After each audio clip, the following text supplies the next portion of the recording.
Hey everyone, it's Bruce Rio, and I'm here another smart review for If, the new film directed and starring John Krasinski, alongside an ensemble cast that includes Kaylee Fleming in the lead role, Ryan Reynolds, Phoebe Waller-Bridge, Louis Gossett Jr., Steve Carell, and many, many others.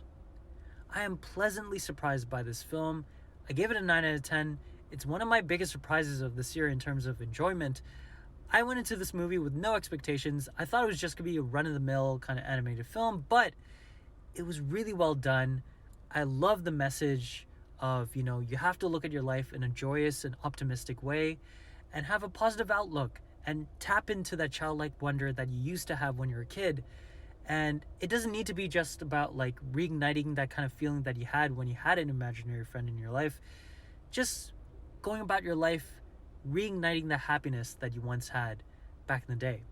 It's about nostalgia. It's about all those things. But what I really liked about this movie and what I was really impressed by is that it really made me feel like watching one of those Steven Spielberg / Amblin films from back in the day.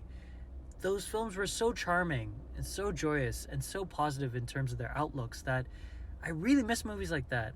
And as much as I like dark films and I like films that are very serious, movies like If are necessary in today's world. And I feel like these types of movies may be childish, but they're the stuff that makes us reignite that childlike wonder that I was talking about from before.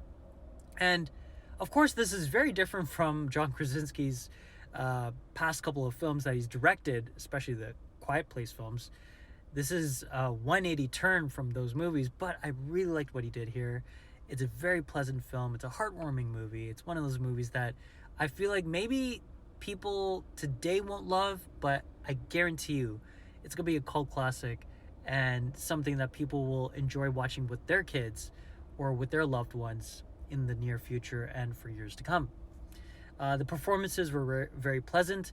I would say the comedy wasn't as funny as I wanted it to be, but it gave me a few chuckles here and there, and just the overall vibe of the movie was just very energetic, very bright.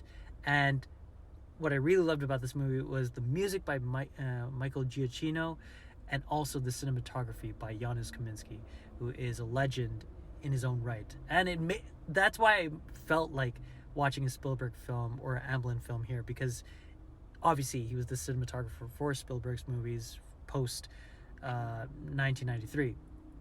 So yeah, that explains a lot. One of the biggest surprises of this year, in my personal opinion. Please do watch it. It is very pleasant. It'll make you smile and feel something in your heart. And yeah, nice movie. 9 out of 10. Please do watch it in theaters. And let me know in the comments below, once you've seen the film, let me know your thoughts on If.